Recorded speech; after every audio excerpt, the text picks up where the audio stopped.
लेकिन ये एक सॉफ्टवेयर जो है इन्वेंट्री मैनेजमेंट डेटाबेस सिस्टम, ये कैश एंड कैरी के लिए बनाया गया है, ठीक है ना। जिस पे आप जो है वो बारकोड रीडर का इस्तेमाल करके आप कोई भी प्रोडक्ट जो है वो परचेज और सेल कर सकते हैं, ठीक है।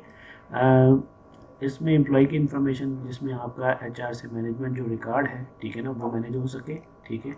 तो यहाँ पे मैं कोई नई एंट्री नहीं करूँगा ताकि वीडियो लंबी ना हो। अब जैसे इन सब की एक सैलरी मेंशन की हुई है, अगर मैं यहाँ पे किसी की सैलरी देना चाहूँ, ऑलरेडी मैं यहाँ पे रिकॉर्ड डाल चुका हूँ, ठीक है। बिलफर्ज अगर मैं किसी की सैलरी देना चाहता हूँ और इस मंथ क्योंकि मैंने 2 की सैलरी दे दी है, तो ये मुझे बता रहा है कि भाई आप वापस एंट्री, ऑलरेडी रिकॉर्ड एडेड है, क्योंकि ये रिकॉर्ड डुप्लीकेट हो जाएगा, क्योंकि इस महीने में इसकी सैलरी दे चुका हूँ। कहता हूँ नहीं, मैंने इसके कुछ पैसे और अभी इसी को ही दे दूँ। तो मैं अगर येस करता हूँ तो ये इसका पुराना बैलेंस मुझे बता देगा कि भाई अभी इसके 5,000 जो है वो रिसीवेबल थे। मैं कहता हूँ नहीं, इसके मैं 5,000 इसको 4,000 दे देता हूँ, ठीक है। और 4,000 जैसे ही मैं इसको देता हूँ तो इसका बैलेंस 1,000 रह जाएगा और ये रिकॉर्ड जो है वो सैलरी में ऐड हो जाएगा। इसी तरह हम सप्लायर्स में जाएंगे। अब सप्लायर्स में भी ऑलरेडी जो है वो रिकॉर्ड जो है वो एडेड है, ठीक है।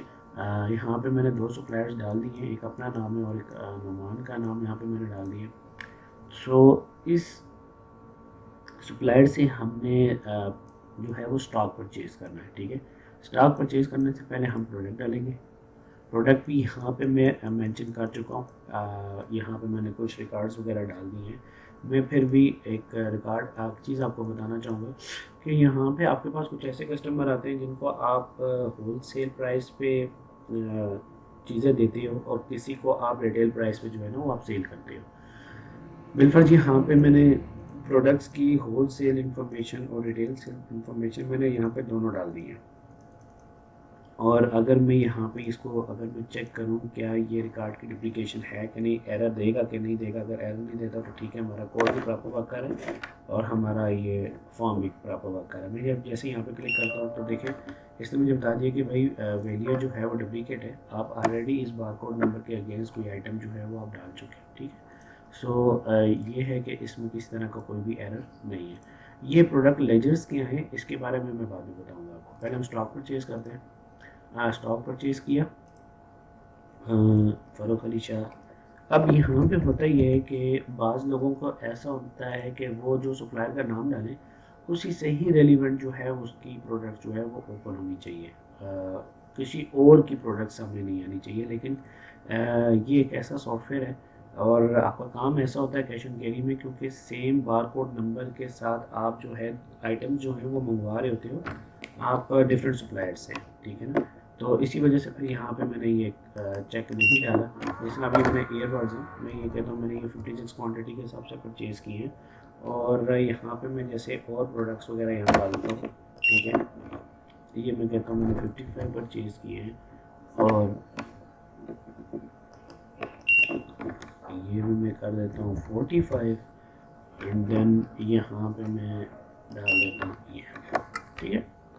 तो ये मैंने कुछ प्रोडक्ट्स जो हैं वो मैंने डाल दिए यहाँ पे। अब मैंने ये प्रोडक्ट्स तो यहाँ पे मैंने डाल दिए हैं। अब बात ये होती है कि बाज़ का ऐसे आपके पास प्रोडक्ट्स होती हैं जिनका बारकोड रीडर उसके ऊपर मेंशन नहीं होता। तो यहाँ पे आप सर्च के आइटम में जाएँ, जैसे मेरे पास एक अस्करी के बैग है, ठीक है ना। सो अब इस अस्करी के बैग का जो बारकोड नंबर है ये मैंने खुद से मेंशन किया हुआ और आपको वो कोड नंबर याद भी नहीं होते, ठीक है। मैं यहाँ पे डबल क्लिक करूँगा, ठीक है। तो ये उससे रेलिवेंट मुझे यहाँ पे इंफॉर्मेशन दे देगा और रिकॉर्ड उसने उठा के यहाँ डाल दिया और मैं कहता हूँ कि मैंने ये एक 140 बैग्स जो है वो मैंने परचेज़ किया। अगर मैं इसको कैंसिल करता हूँ तो वापस आ जाएगा, रिकॉर्ड क्लियर करूँगा तो क्लियर भी हो जाएगा। और मैं शो रिकॉर्ड करता हूँ, देखता हूँ उसके अलावा मैंने और कोई रिकॉर्ड नहीं, मैंने पुराने सारे रिकॉर्ड्स जो हैं वो मैंने डिलीट कर दिए, ठीक है। तो ये मैंने अभी आपके सामने एक नई एंट्री की है। यहाँ से अगर मैं कोई और जो है रिकॉर्ड जो है वो अगर मैं डालना चाहूँ, जैसे मैं 4 परफ्यूम का रिकॉर्ड डालता हूँ, मैंने 140 परचेज़ कर दिया, ठीक है। न्यू स्टॉक पे गया। यहाँ से अगर मैं दोबारा स्टॉक कोई और परचेज़ करना चाहूँ उसका नाम यहाँ डाल सकता हूँ और लेकिन अगर मैंने यहाँ से इसकी प्रिंट आउट रिपोर्ट निकालनी है तो ये मेरे पास रिपोर्ट आ जाएगी। क्लोज़ करते हैं। स्टॉक की परचेजिंग डिटेल आपके पास आ जाएगी कि आपने किस किस बंदे से कौन कौन सा माल कब कब परचेज़ किया है। आप वाउचर नंबर के थ्रू भी सर्च कर सकते हैं और वेंडर के नाम से भी और बाय डेट से भी आप उसको सर्च कर सकते हैं, ठीक है। तो ये आपके लिए एक आसानी रहेगी। और जैसे अब मैंने ये स्टॉक परचेज़ किया है, इसकी जो अमाउंट बनती है वो बनती है 1,49,000। तो मैं कहता हूँ कि मैंने इसके इवज़ इनको पेमेंट दी है,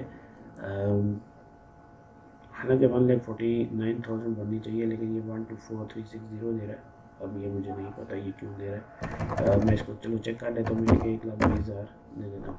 बिलफर्ड में और रिकॉर्ड करता हूँ, हो सकता है कि मैंने इससे रेलिवेंट कोई, हाँ, ये इसलिए दे रहा था क्योंकि एक एंट्री जो अभी 1,20,000 की है, उससे पहले मैंने एक एंट्री की हुई थी 25,000 की। ये इस वजह से दे रहा था, हालांकि ये रिकॉर्ड पहले मुझे डिलीट करना चाहिए था। तो इसी वजह से मतलब अमाउंट जो है वो पहले से ही जमा थी, जिसकी वजह से उसने मुझे ये जो इन्फॉर्मेशन है वो काम दी। जैसे मैं अब इसको डिलीट करता था, ठीक है, मैं इसको भी डिलीट करता हूँ और मैं इसको भी डिलीट करता हूँ, ठीक है। अब मैं देखता हूँ क्या जो मैंने स्टॉक परचेज़ किया हुआ है, ठीक है, वो मैंने पर जो परचेज़ किया है 1,49,000 का, क्या मुझे उसके एवज जो पेमेंट है क्या मुझे वो सही दे रहा है। और मैं अगर यहाँ पे दोबारा इसको क्लिक करता हूँ तो देख लें 1,49,000 तो ये मुझे दे रहा है। तो मैं कहता हूँ मैंने इसको 1,20,000 दे दिया, ठीक है, तो ये रिकॉर्ड नहीं होगा। सो ये हो गया हमारी स्टॉक से रिलेटेड डिटेल, ठीक है। उसके बाद हम कस्टमर पे आते हैं, जो आपका मेन पार्ट है, ठीक है ना, कस्टमर और आपका POS। ये आपका दरअसल जो है वो आप, वैसे तो पूरा सॉफ्टवेयर ही मेन पार्ट है, लेकिन ये कुछ ज़्यादा ही मेन पार्ट है। अब यहाँ पे कस्टमर की जो रिकॉर्ड की एंट्री है वो आप कर सकते हो। आपको करना क्या होगा कि यहाँ पे जब भी आपको कस्टमर एंटर करेंगे ना, तो आप कैश के नाम पे एक कस्टमर ज़रूर एंटर करना है, जिसको आपने थ्रू आउट डिटेल पे ही चीज़ें देनी होती हैं। सो मैंने यहाँ पे कैश के नाम पे जो है वो मैंने एंटर किया हुआ है। कुछ बंदों के मैंने यहाँ नाम डाल दिए, ठीक है। अब मैं करता क्या हूँ कि मैं यहाँ से इनके लिए एक इनवॉइस जनरेट करता हूँ।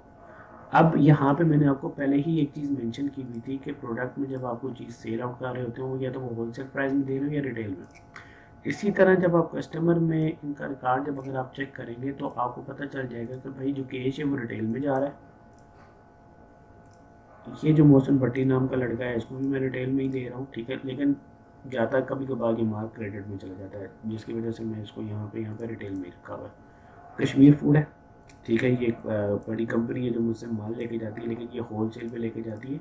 और एक बासत अली नाम का कोई लड़का है, ये भी मेरे से होल सेल पे माल लेके जाता है। आप देखते हैं कि हम वो माल जो सेल आउट करेंगे, क्या वो होल सेल रेट्स और रिटेल रेट के हवाले से देगा। जैसा मैं यहाँ पे कैश करता हूँ, ठीक है, मैंने यहाँ कैश कर दिया, मेरे पास जो बिल बुक पड़ी हुई है मैं उसका भी यहाँ पे नंबर डाल देता हूँ, ठीक है, क्योंकि बाज़ आपके पास बिल बुक भी होती है जिस पे आप कुछ चीज़ें लिख के, मतलब वहाँ पे इनवाइस जो है बता देते हो कि टोटल अमाउंट इतनी है, और आप उसको बिल थमा देते हो, क्योंकि ये तो ऊपर वाली जो इनवाइस नंबर 3 आ रहा है ये तो कंप्यूटर जनरेटेड इनवाइस नंबर है, ठीक है। अब मैं यहाँ पे बारकोड का इस्तेमाल कर रहा हूँ और ये मैं कैश में दे रहा हूँ, मेरे पास कोई भी बंदा आ गया, ठीक है। अब मैं ये दे रहा हूँ, और जैसा मैंने पहले बताया था, जैसा स्टॉक परचेज में था कि अगर आपके पास कोई भी कोड नंबर या भूल चुके हैं या कोई आइटम नेम है, आइटम नेम तो इंसान को याद होता है, वो सामने भी आया होता है, तो मैं कहता हूँ कि भाई ये इसका कोड नंबर मैं भूल चुका हूँ, तो यहाँ पे मैं इसको डबल क्लिक करूँगा और ये इसने इसकी एंट्री कर दी, ठीक है। तो ये चीज़ें हैं इसमें। और यहाँ पे अगर आप कैश रिसीव है 1,000 में उससे कैश लेता हूँ, 60 उसको मैंने रिटर्न करना और ये इनवाइस न्यू बन गई।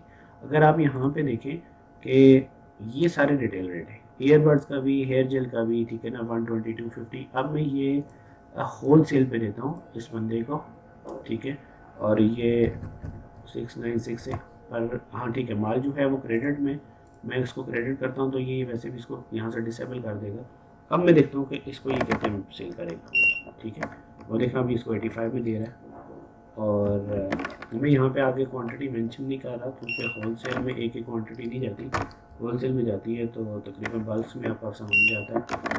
तो यहाँ पे अभी असल में इतना टाइम नहीं कि मैं यहाँ पे क्वांटिटी लिखने बैठ जाऊँ, मेरा काम सिर्फ डेमो देना है, तो मैं यहाँ डेमो दे रहा हूँ, ठीक है। तो ये चीज़, अब ये होलसेल में इतनी की प्राइस है, ये मैंने न्यू इन्वाइस कर दिया।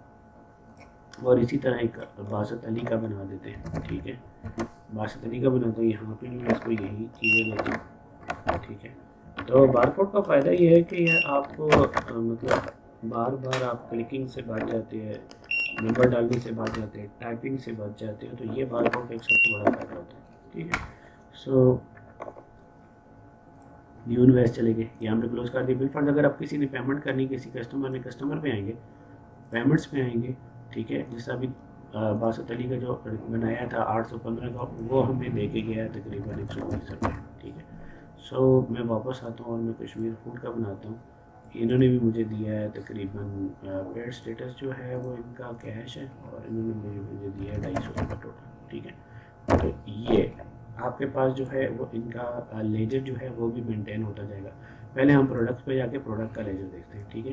प्रोडक्ट के लेजर में आपके पास जो है वो इन्फॉर्मेशन आ जाएगी कि आपने कौन सा रिकॉर्ड कब कब परचेज़ किया और कब कब सेल किया, ठीक है। बिलफर्ज मैं यहाँ पे कोड नंबर से भी सर्च कर सकता हूँ और आइटम नेम से भी।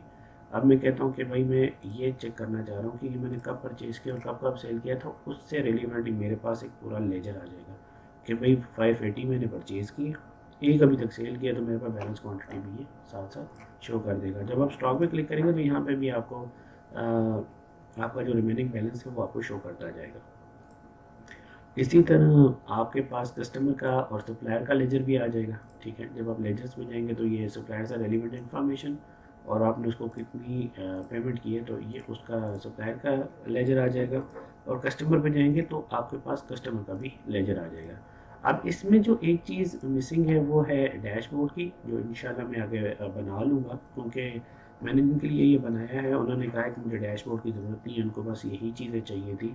और अगर इसमें कोई आप कहते हैं कोई नई चीज़ ऐड करनी है, मुझे कोई सजेशन देना चाह रहे हैं, तो काइंडली मुझे कमेंट ज़रूर कीजिएगा, मैं इंशाल्लाह इसके अंदर वो चीज़ें डाल लूँगा। और अगर आप मुझे ये कहते हैं कि ये आप बनाना सिखाएं कि ये आपने कैसे बनाया है, तो भाई उसमें बहुत टाइम लगता है, तो मैं बनाने वाली वीडियो तो नहीं बना सकता।